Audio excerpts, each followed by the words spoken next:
trig foundation, we can actually go ahead and look at our complex numbers again and view them from a point of view which will help us actually work with our complex numbers, especially when we're multiplying, dividing, taking to powers, or finding the roots of complex numbers.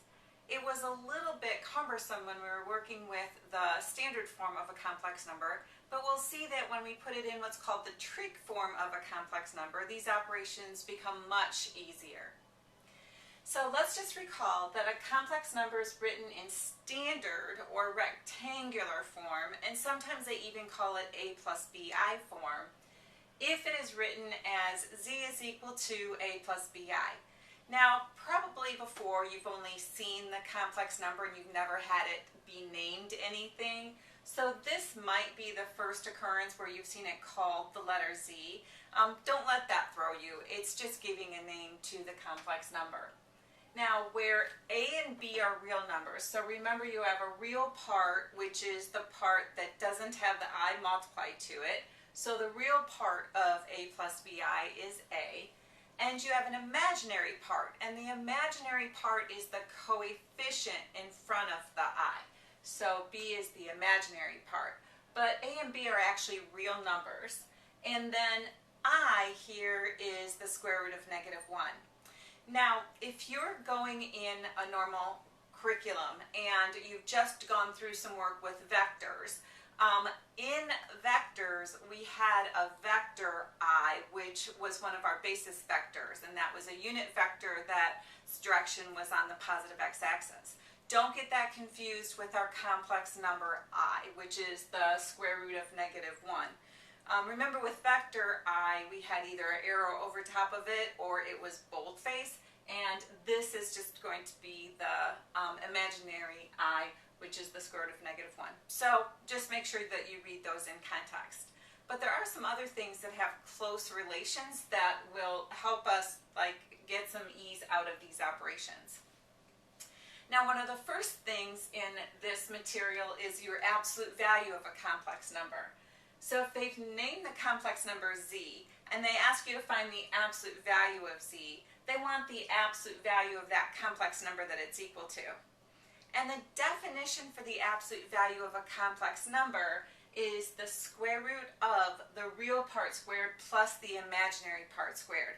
Now notice, there's no I in the way you calculate out the absolute value of a complex number. It's just the square of the real part plus the square of the imaginary part, and then take the square root of that sum. The reason that this is with our complex numbers, we have a real axis and then a vertical axis with it for the complex plane that is the imaginary axis. So now, instead of this being the x-axis and the y-axis, it's the real axis and the imaginary axis. So if I were to graph, say, the complex number 3 plus 4i. So 1, 2, 3, and 1, 2, 3, 4i. So 3 plus 4i, I would go right 3 and up 4 for my graph of my 3 plus 4i. So that's the graph of 3 plus 4i. Now, the absolute value is defined for a value to be the distance it is away from 0. So I don't want this definition to actually conflict at all with what I would get for absolute value if I were working with numbers on the real axis.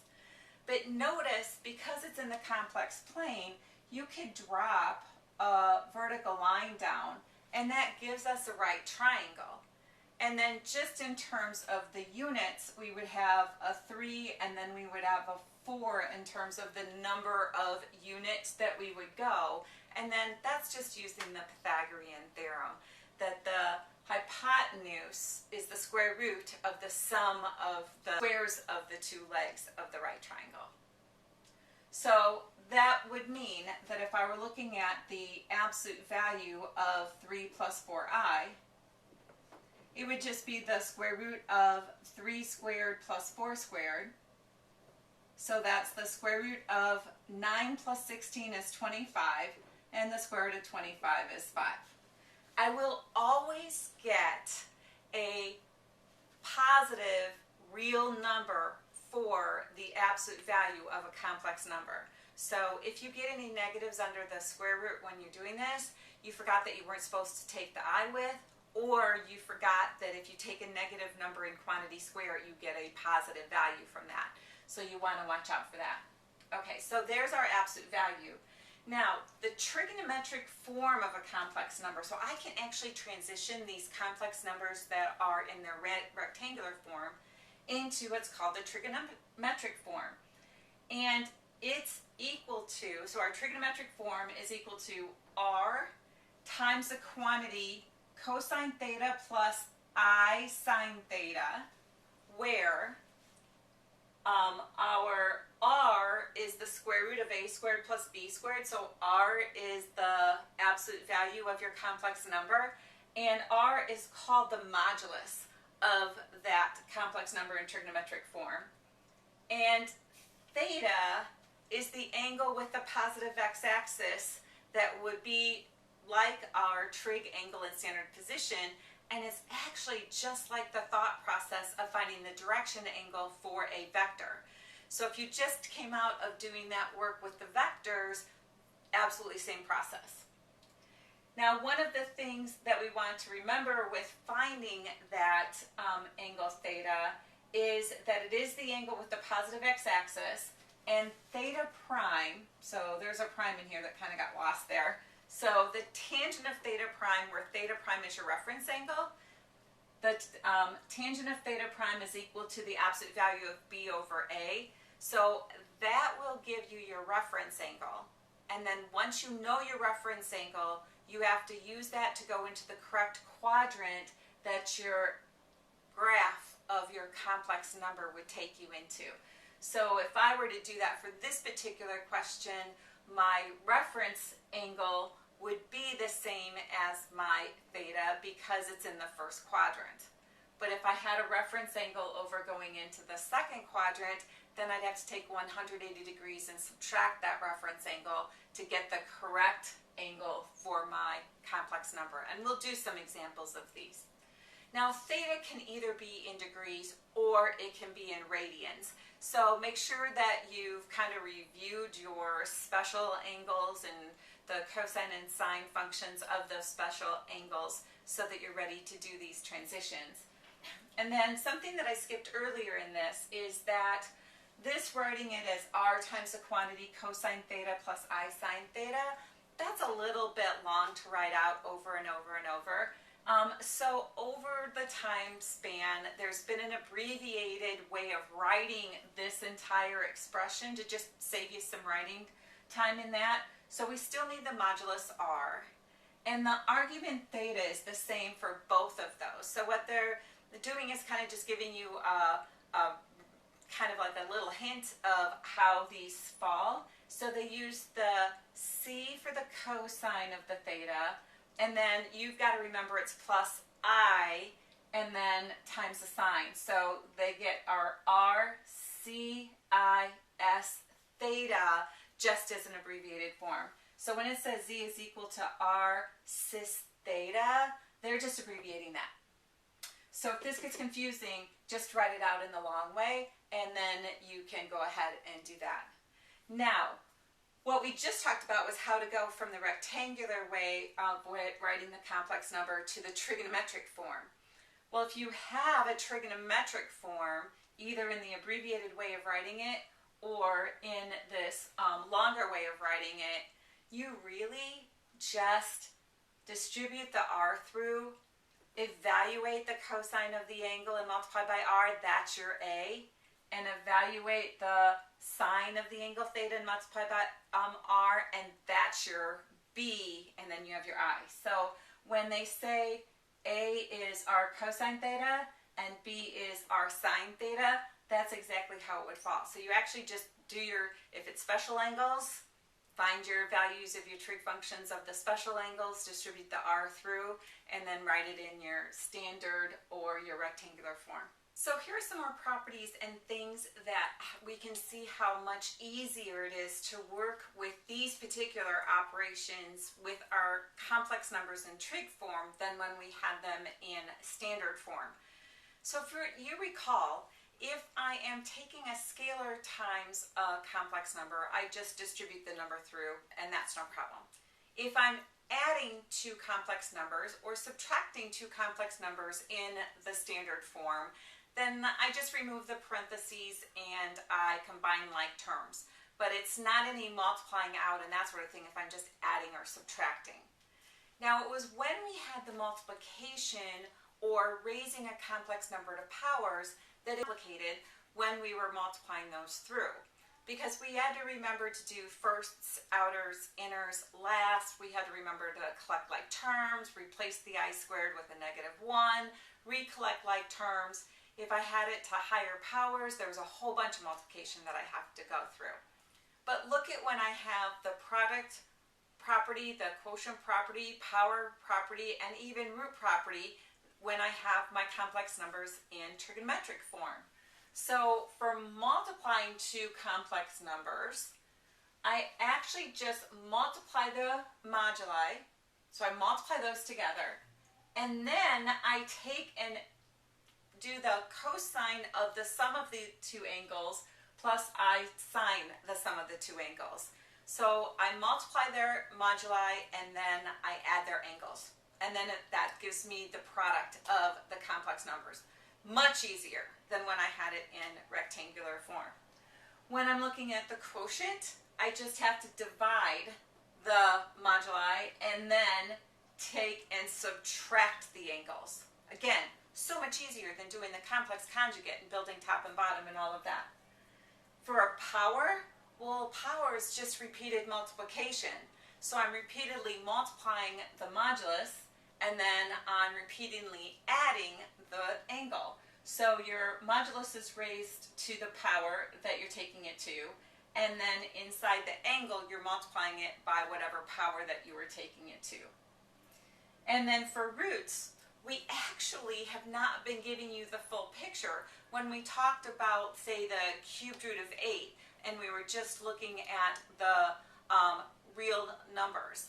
Actually, there is many roots as what it says in the question with the roots. So there are 3 cubed roots, 4 fourth roots, 5 fifth roots, etc. It's just that usually in algebra we just gave the real ones. Now that we have the complex number in trig form, we can actually do all of the roots. So when you're doing all of the roots, and this is just a notation to say you're going to get all of them throughout, you take the root of the modulus, and then just writing the shorthand, the cosine plus I sine of the angle theta, your original angle for your complex number in trig form, plus 360 times k, that in the numerator, divided by n, for k equals 0, 1, 2, going all the way up to n minus 1. So that gives me a formula to find all of the roots, and again, much easier than if we were trying to do that in an algebra setting. So next up we're going to do some examples of these properties and the way of writing a complex number in trig form. Alright, so let's look at some examples of the types of concepts that we've just been presented. So first of all, this says to find the absolute value of -9 plus 40i. So remember, the absolute value is the square root of a squared plus b squared. So I want to identify what a and b are and make sure that I enter them in correctly. So a is the real part, that's -9, and b is the imaginary part, that's the coefficient in front of the I. So don't hit the I with it, it's the coefficient in front of the I.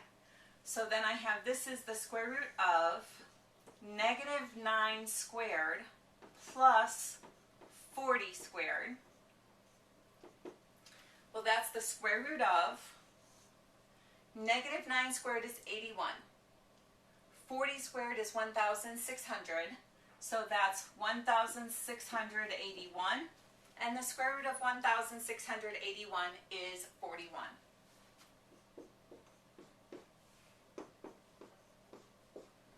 So that's what we have for our absolute value. Again, your absolute value is going to be a positive real number. Now, look at the trig form. The next one says, find the trig form of the square root of 3 minus I. So first we're going to find our r, and r is that square root of a squared, so square root of 3 squared, plus b squared, so plus negative 1 squared. Well, the square root of 3 quantity squared is 3, and negative 1 quantity squared is 1. So 3 plus 1 is 4. I have the square root of 4, or 2. So that's our modulus. Now I need to find our theta. Now remember, first we're going to find our reference angle for theta. And our reference angle for theta is that the tangent of our reference angle, theta prime, is the absolute value of b over a. So this is the absolute value of negative 1 over the square root of 3. Now, that's going to be 1 over the square root of 3, but we want to rationalize the denominator, and when we rationalize the denominator, we get the square root of 3 over 3. So the tangent of theta prime is our square root of 3 over 3.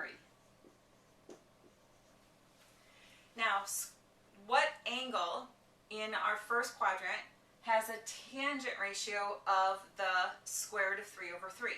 And if it doesn't say which way to go with your angles, you can either give them in degrees or you can give them in radians. So when we think about that in terms of our values for our unit circle and look at which way we would have that, this is going to be when our theta prime is pi over 6, or you could say that's 30 degrees. So let's go ahead and call it 30 degrees. So theta prime is 30 degrees. Now, what quadrant is this complex number going to be in?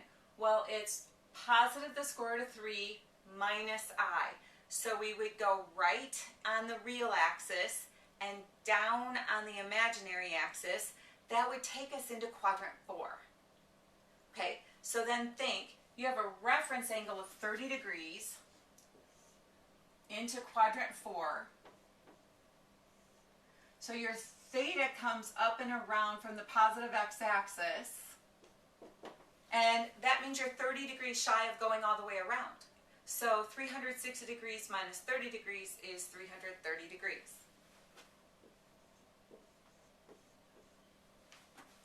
So then our trig form of that complex number is going to be the modulus 2 times the cosine of 330 degrees plus I sine 330 degrees.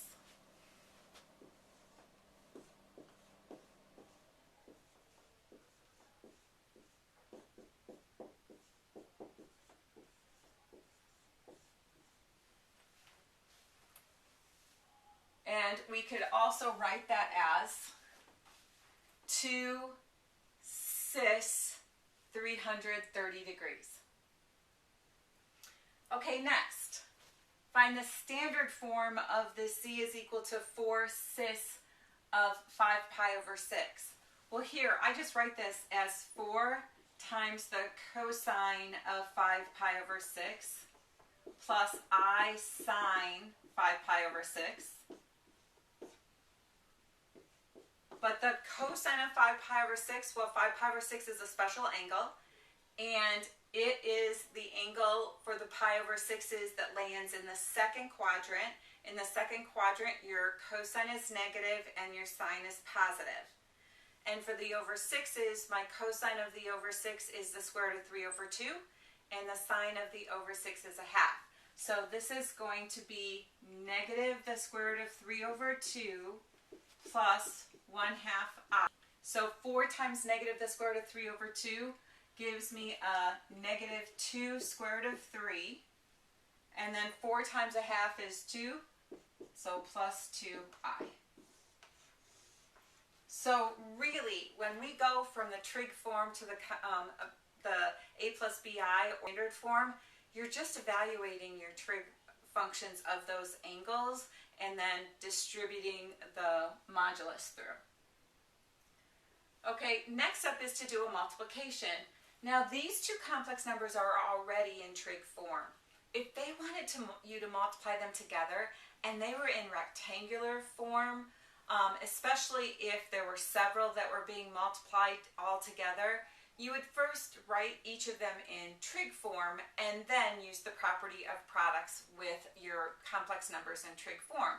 So remember, the property with products is you multiply the moduli, so 4 times 2 is 8, and you add the angles. So cis 15 degrees plus 165 degrees is 180 degrees. That's it. That's a multiplication if I was allowed to leave that in our trig form. So much easier than when we had the complex numbers in standard form. Now this does say write your answer in a plus bi form. So we're just going to take this as 8 times, now this is the cosine of 180 degrees plus I sine 180 degrees. But remember, the cosine of 180 degrees is -1, and the sine of 180 degrees is 0. So this is just 8 times -1 plus 0, because 0 times I is still 0. So that just gives me -8. So the product of those two complex numbers actually gives me the value -8. Okay, next up is a division. So remember, with the division, you divide the modulus. So 15 divided by 3 is 5, and I subtract the angles. So this is going to be the 3 pi over 2 angle, subtract the pi over 4 angle. Now I have to get common denominators to subtract these angles, and so building top and bottom by 2 to get a common denominator of 4, that gives me 6 pi over 4 minus 1 pi over 4 is going to give me 5 pi over 4.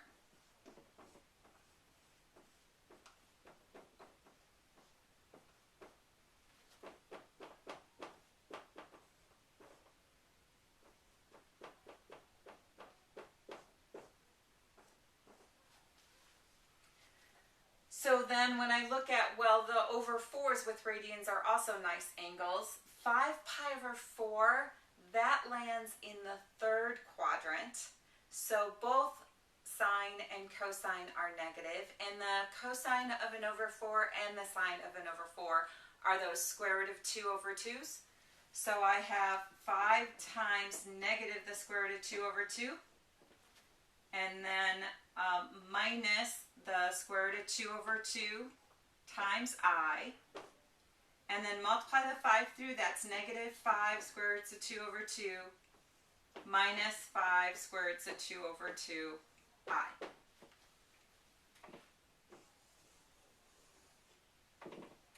And then lastly, we're going to take this complex number to a power, and to take the complex number to a power, I take the modulus to the power, so that's 2 to the 5th, and I multiply the angle by the number. So you multiply the angle by the number. So it's the cosine of 5 times 30 degrees plus I sine of 5 times 30 degrees. So I really have 2 to the 5th, well, 2 times 2 times 2 times 2 times 2, that's 32, times the cosine of 150 degrees plus I sine 150 degrees. 150 degrees is also one of our special angles. And remember, 150 degrees is in the 2nd quadrant, so the cosine's negative and the sine is positive. And the 150 degrees has a reference angle of 30 degrees. So your cosine's your square root of 3 over 2, and your sine is a half. So this is 32 times negative the square root of 3 over 2 plus 1/2 I.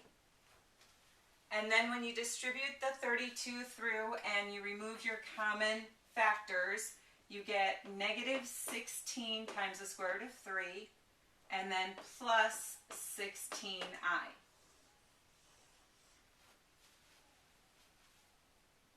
So next we're going to just do one more example, which is our example of our root. Okay, so here we want to find the 5/5 roots of z is equal to 1 plus I times the square root of 3. Now this could even be something like find the 3 cubed roots of 27. We would do the same thing with a problem like that, but we would think of it as 27 plus 0i and like work the rest of the process with it. So make sure you realize that we're doing this with a complex number that has non-zero real as well as imaginary parts, but it works also with the complex numbers with either a 0 real part or a 0 imaginary part. But it works either with these types of numbers or a complex number that has either a 0 real part or a 0 imaginary part. Okay, so let's look at this. Well, the first thing we want to do is we want to write this complex number in trigonometric form to be able to use our definition of how to find all the roots.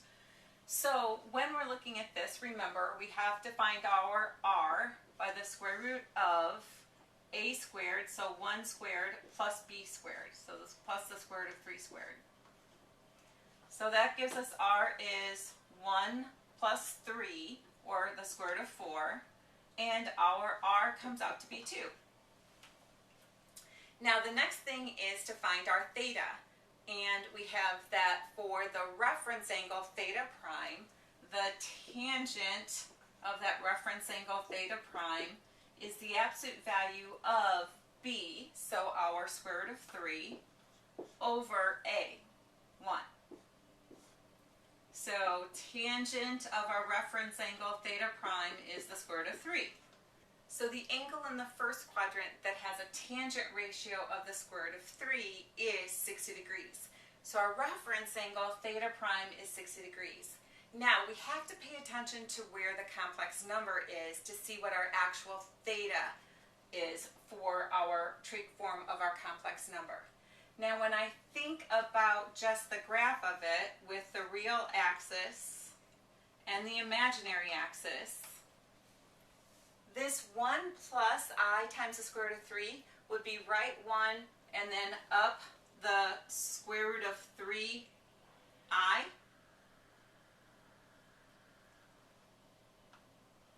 So that is our complex number 1 plus the square root of 3 times I. And that's in the first quadrant. So for this particular question, our theta prime is actually the same as our theta because this complex number is in the first quadrant. But always remember, once you get your reference angle, look and see where your complex number is to find out where you have to take that reference angle into which quadrant and get your actual angle theta. But here it is going to be 60 degrees. So our z is equal to the modulus 2 cis 60 degrees. Now let's go over and find our 5/5 roots. So for w sub 0, we're going to start and just do this process with these numbers. For k equals 0 up to n minus 1, well, n is 5, so we're going to go up to k equal 4. So for w sub 0, it's the modulus 2 to the 1 over the number of root power, so that's 2 to the 1 over 5 power, which is the 5th root of 2, times cis of theta is our 60 degrees, plus 360 degrees times 0, and that's all over 5, our n. So here we get that w sub 0 is the 5th root of 2 times the cis of, well, 360 degrees times 0 is 0, 60 degrees plus 0 is still 60 degrees, and 60 degrees divided by 5 is 12 degrees. For w sub 1, so there's one of the roots. So for w sub 1, it's still 2 to the 1 over 5 power. Cis of 60 degrees plus 360 degrees times 1 all over 5. So we get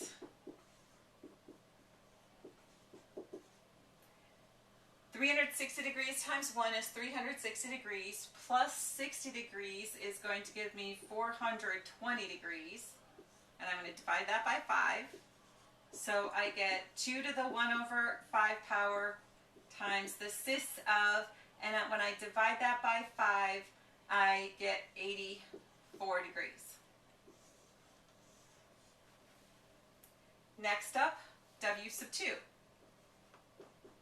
So that's 2 to the 1 over 5 times cis of 60 degrees plus 360 degrees times 2 now for k all over 5.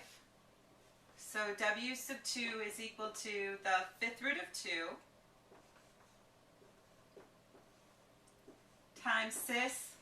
Okay, so 360 degrees times 2 is 720, and 720 plus 60 is 780.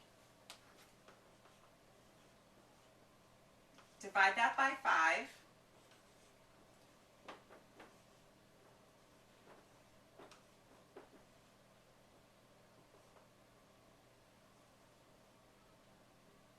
I get my w sub 2 is the 5th root of 2 cis 156 degrees. So now, look at these. Something else occurs as you're going through. We've got 1, 2, 3 of our roots so far. So we need 2 more to go. And when we look at these roots are going to be spaced exactly the same distance apart around the circle. So if you've looked at each of these to start with, and you've done a couple of them using these properties, and the formula that we're supposed to run it through, but you notice from 12 degrees to 84 degrees, that's 72 degree difference. And if you take 72 degrees plus the 84 degrees, you get the 156 degrees. When we go through and apply that formula to it for the next one, we'll actually get that w3 is the 5th root of 2 times cis of, and take that 72 degrees and add it to this, and I get 228 degrees. And then for our, so that's 1, 2, 3, 4. So for our 5th root, w sub 4, again, I could run it through the formula, but it is our 72 degrees difference between them as we go. So you get w sub 4 is equal to the 5th root of cis 300 degrees. So now when we look at each of these, here are our 5 5th roots of z equal 1 plus I times the square root of 3. It's the 5th root of 2, cis 12 degrees, the 5th root of 2, cis 84 degrees, the 5th root of 2, cis 156 degrees, the 5th root of 2, cis 228 degrees, and finally the 5th root of 2, cis 300 degrees. So when you use this formula to get the nth roots of a number, remember, because you start with w sub 0 and it's just telling you what values go in the multiplication to the 360 in the numerator in the formula, your first root you get when k is 0. So you're going to stop at a subscript that's 1 less than the number of roots that you were asked to find, but you'll still have as many as you're supposed to get in the end.